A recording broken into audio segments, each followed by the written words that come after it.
Well, folks, it's time to kick it old school. So you can feel cool. Hey guys, this is Andrew with HKN, and today I'm going to be teaching you how to do a digital filter implementation both in theory and in Matlab. So we're going to be switching back and forth, kind of like last time. So let's see how this goes. So it's going to be a digital filter. So that assumes that you've already taken your time signal and that you've sampled it. And obey all sampling laws, the Nyquist frequencies, and all that, so that this works out. So the first thing I'm going to remind you of is that digital frequencies, so omega for digital, exists between minus pi and pi, or between 0 and 2 pi. The point is, it is periodic. So if you look at the if you look at the spectrum outside of a 2 pi range, you get no extra information. So you'll see that all of our graphs are contained within that. So actually, we're going to work on the interval of 0 less than omega less than 2 pi, but it is the same thing, just take it and shift it back. So the first thing we're going to want to do is we're going to want to implement a low-pass filter. So if we look at the ideal Fourier transform of a low-pass filter, we have some specifications first. So our specifications are that we need an amplitude of our transfer function for the filter to be between 0.9 and 1, between omega equals 0 and 0.45. And we need the magnitude of h of omega to be, we need it between 0.001, one more O, 0001, and 0 when omega is between 0.8 and 2 pi.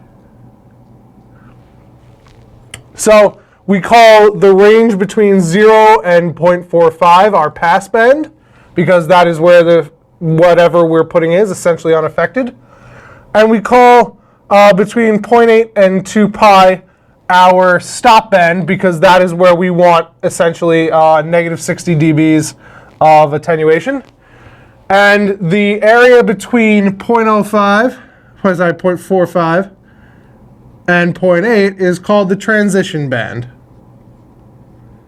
So that's kind of the allowable space for us to, for this thing to transfer between passing and stopping. So we have about 0.35 of this thing so that we can stop it. So a ideal low-pass filter. So we're going to draw the magnitude of h of omega here. Kind of really don't care about the phase. We'll assume a 0 phase. Or technically we want a linear phase, but whatever.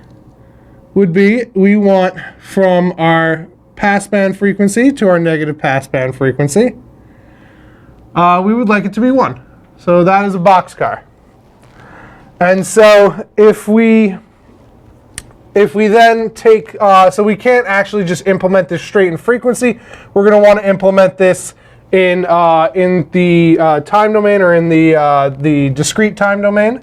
So if we take the inverse Fourier transform of this to get h of t for our desired case, so I'll say that's h sub d of t, we should end up with sine of our passband frequency times n divided by pi n. And so this is exactly what you'd expect. It's actually a Dirichlet kernel.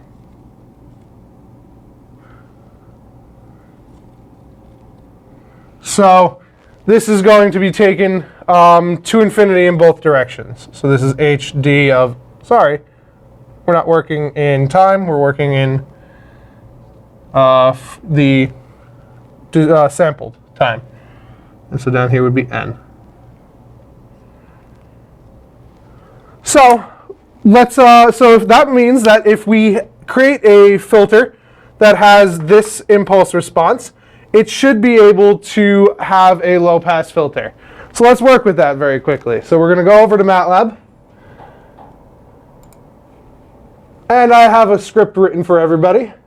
And so the first thing we're going to do is we have some of our requirements up here, just reiterated for you.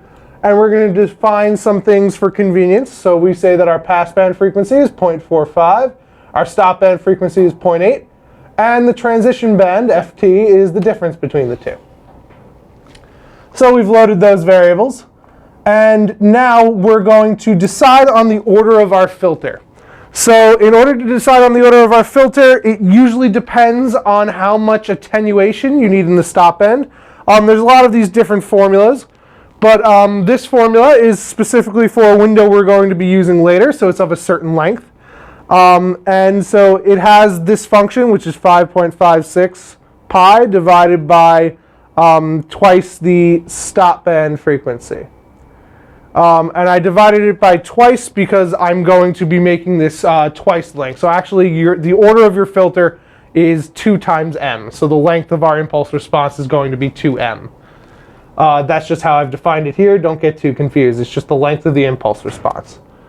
So our m in this case for a transition band of 0.35 is 25. So that means our filter order is going to be on order 50. So now we're going to create our impulse response. And so in order to do that, we create n from negative m minus 1 to positive m. So that gives us a filter of length m. And we then just put it into the formula. We have to use this dot divide because we're dividing vectors here. So I have an nn vector here, or the sign of the nn, and pi nn. So we have to use dot divide in between because we're dividing 2 vectors and we want to do it term by term. And then we're just going to replace the term that evaluates to undefined. So if you see, if I evaluate this at 0, I get 0 over 0. So we just need to replace that with its definition, which is if you take the limit as n approaches 0, this is what you get. You can just use L'Hopital's rule to prove that to yourself. So let's load that all in very quickly. And so so as long as that's loaded in, this is what our impulse response should look like. As long as this is running. All right, here we go. We have our desired impulse response. And so it's exactly what you'd expect. It's a Dirichlet kernel, and it goes from minus 25 to positive 25. So it's of length, or minus 24 to positive 25. So it's of length 50, centered at 0. And so this is what we wanted. So if we now take the frequency transform of this, we're going to use the Matlab function freqz. So what that does is it takes as an argument your impulse response. I don't know what the second one is. I apologize, but I just put 1 there. I know it works. And then how many samples you want to take of the frequency response. And so I used a power of 2 because that works best with the FFT, which is what this uses.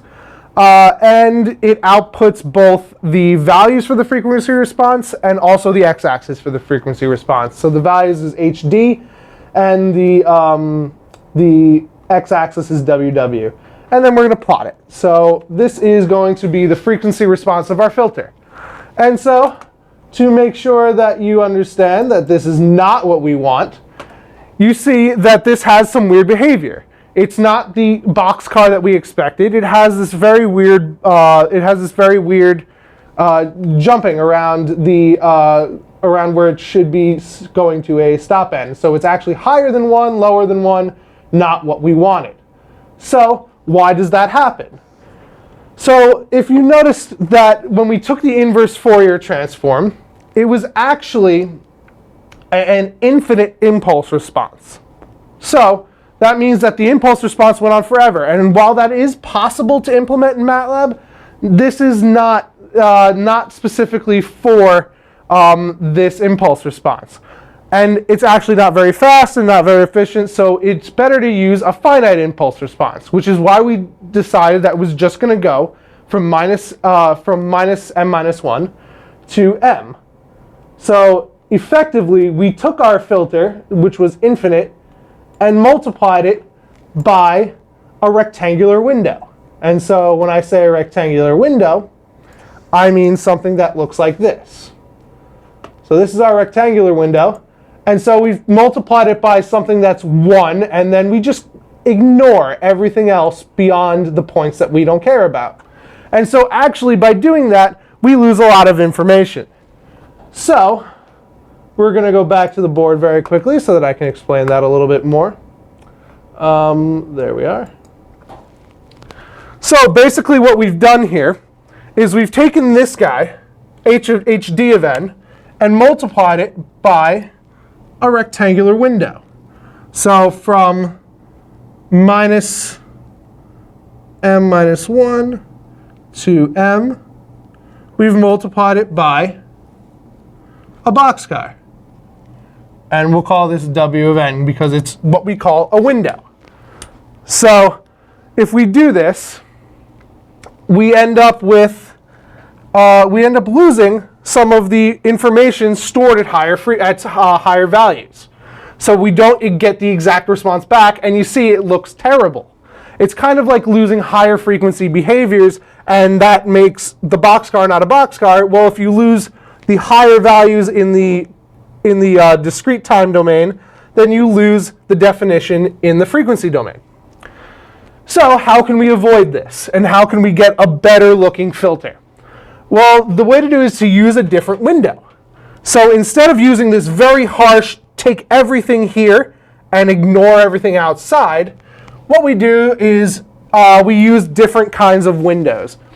And so specifically for this one, because we need minus 20 log 10 of 0.001 attenuation in the stop band. So this is minus 60 decibels of attenuation in the stop band. That's actually quite a lot of attenuation. In a lot of cases, you don't need that much.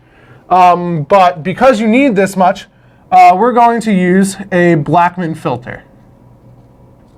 Or sorry, a Blackman window for this. And so the Blackman window, so this is obviously just a rectangle function. The Blackman window is defined as w of n equals 0.42 plus 0.5 cosine of 2 pi divided by and 2m minus 1. So a lot of cases you'll just see this be an m or an n.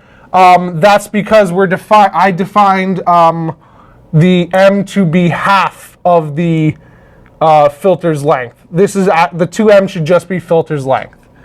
And then we need to add 0.08 cosine of 4 pi divided by 2m minus 1. And so actually if we graph this, which I will in Matlab later, it should look something like this. So it should look like,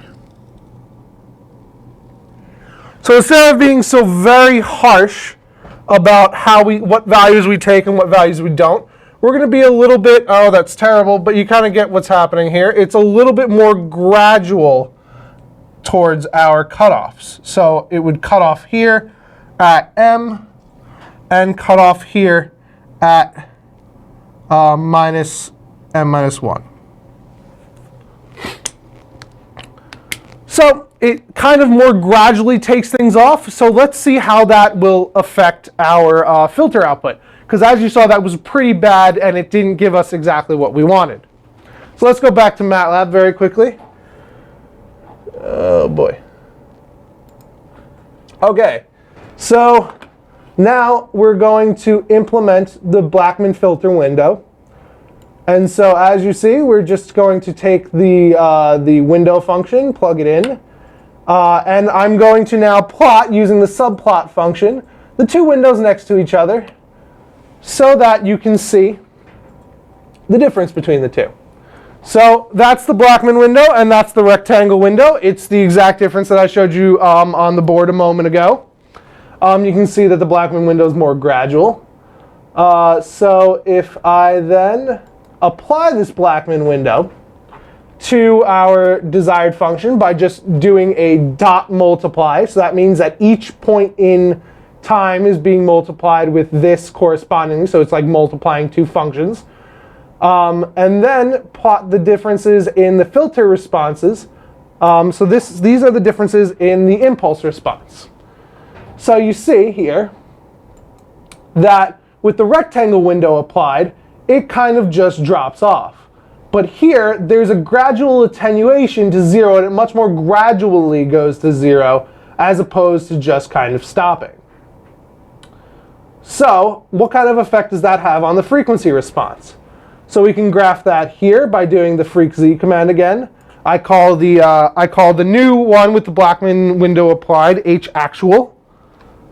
And so now we have two different frequency responses, where the bottom one was the crappy one we got before, and the top one here is our redesigned filter. So this one, you see, has a much better, it's pretty much 1 in the passband, and then drops to 0 very cleanly. You don't have any of these bumps going on in the bottom, but we do lose some things.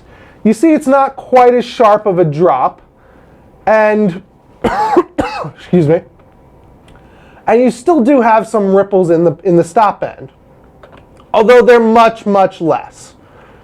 So now, I guess the thing we should check is to see if this passes specifications. So in order to do that, we're going to use the trace function here, hopefully. There we are. And so we can move around and kind of see what happens. So the point we're interested in is 0.45. It's not looking too good, though, because this is already dropped below 0.9. And it goes all the way down to 0.4 before we exit the passband. And even as we go into the stop band here, which should happen at x is what is it? It's x is 0.8. We're kind of still just barely making it. Actually, never mind. That's actually over-satisfying it. So we over-satisfy on one end, and we under-satisfy on the other. So obviously, plugging in the values that exactly what we want didn't work as well. It didn't give us the exact frequency response we want, and that's a result of the fact that we used the Blackman window in order to smooth out our function to get a better one. It doesn't look like it would have worked over here anyway. We can check. So let's use the data cursor. And on the bad one, it still doesn't work. So you see that as we move out here towards 0.45, we're already below 0.6. So this didn't work. So obviously we don't meet specifications. We need to redesign our filter. And so what I've done is I've redesigned a filter outside of this. And the way that we can redesign things, I'm going to go back to the board before I just execute this last one. So the way that we redesign things is we can affect a couple of things in our desired impulse response. So here we have our desired impulse response of hd of n is sine of fp times n divided by pi n. So a couple of things that I can change, or I can change the length of the filter. So I said that m was equal to that weird sine function, but I can make m higher. And what the order of, so that we call that increasing the order of the filter. And so what that does is it kind of does what increasing the order of a filter in an analog filter would do. It makes it so that the drop is steeper. So it kind of increases the slope in the transition band, which is nice because I don't think it would have made it in the case where we just used a length filter of 50. So in my redesign case, I use a filter length of 68, which is actually the lowest that you can get. Little bit of a brag there. So we can also affect where the passband frequency is. So we can place this, even though that we want the passband frequency to be 0.45, we can change the number here to maybe be 0.5, 0.55, or something like that, and try to shoot for an over where we want, because we see we weren't exactly reaching it. The actual passband was further back. So maybe if we shoot further into the domain, it will hit the point we want. And the last thing we can affect is we can put a constant out front here to kind of just change the amplitude of the response. So those are 3 things you can mess with in order to keep a similar response and to just tailor it to what you want. It's really just a lot of trial and error until you get what you want. And so that's what I've done with this. So if we have, so this is our ideal frequency response that we're getting. And so changing A will pull this function up or down. So this is a change in A. Changing FP will pull the function this way. And changing the order of the filter will change, which is changing M, will change the slope to either being higher or lower. So those are what the changes we can do. And so you got to kind of just see what the problem is. There's no real methodical way to do this. It's just change what you need and see what you need and change it accordingly. And just tailor it until it's exactly what you want. And we kind of want the lowest order filter because that will affect computation time. Higher filter orders, so higher filter length, requires more steps in the convolution or the multiplication. So we'd like that to be as small as possible. And actually 68 for this specific case is the lowest that we can get. So I'll show you that right now on MATLAB one last time. So back to MATLAB, we end up with, so you see I defined M as being 34. So that means that the filter length is actually twice M, which is 68. That's also the filter order. So I redefine my domain N to be from the same thing, but with a changed M. I define my desired case, so I've multiplied my function by 0.995 to kind of drop it down a little bit. And I've set my passband frequency to be at 0.5655. So I found that that was the place that made it so that it will transition out of being between 0.9 and 1 at almost exactly 0.45. And then finally, the last thing that I changed was the filter order. So I actually changed all 3 to kind of tailor this to my needs. So then I replaced the value at 0 with what I needed, applied my Blackman window, and took the frequency transform. We actually took the, so FreqZ does the DFT, I believe. Yeah, it does the DFT, the continuous time one. So let's execute this code so that we can see what the frequency response is. And now we have a filter that has been redesigned, so we can check one more time that it passes specifications. So the specifications again were that at 0.45 and below, it needs to be above 0.9. So if we go to 0.45 here, we see that it is above 0.9 for below 0.45 and drops below 0.9 soon afterwards. And if we go down to the stop band, which should be down here, and look at 0.8, which is the stop band frequency, it needs to be below 0.001 as we enter it. And as we get past 0.8, very slowly here, it's not there yet, it's not below it, and then as soon as we pass it, it's below it. So we have satisfied our filter requirements here. And so like I said, it's just kind of an iterative process to redesign this filter. But now that I have this filter, I can convolve it with any input signal, and it should be able to low pass filter it. So maybe it'll be useful to see that very quickly. So let's just create a random signal. So let's say rand n of a signal. So it should be 1 by 4,000.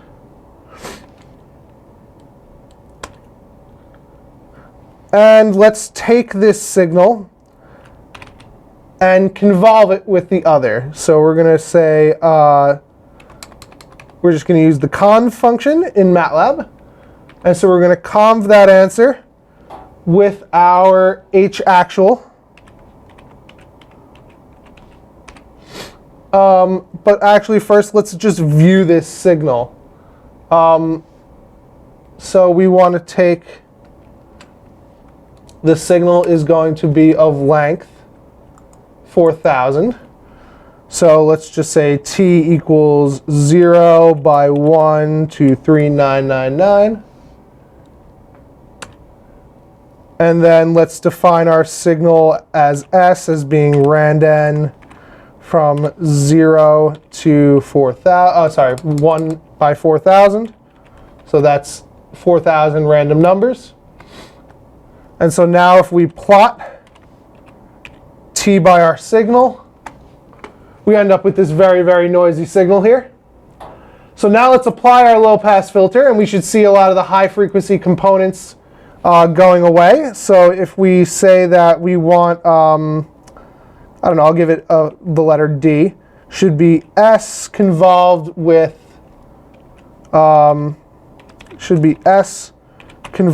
H actual. H underscore actual, yes, okay. So then if we do this, we get values out. And so if I plot TD, oh, what did it not like? All right, so we'll just say plot, right, because when you do a convolution, it changes the length of the output. So we have to, let's change it from 0 by 1 up to the length of D. Didn't like that. Okay, let's go from 1 by 1 to length D, just so you can see it. So you see we've lost a lot of the higher frequency components of our random signal, which is exactly what we wanted. So this filter's been low pass filtered. So that is all I wanted you guys to see. I hope you learned a little bit about filter design and how we could actually do it in Matlab, at least digitally. Analogically, you have to build a lot of different circuits and stuff like that. Whereas this is pretty easy because you can just sample your signal and do everything in the computer, which is just a couple of multiplications. So you have a little bit of a time constraint with doing it digitally, but it's much, much faster. And I believe it is much, much easier. So I hope you guys learned something, and have a good day.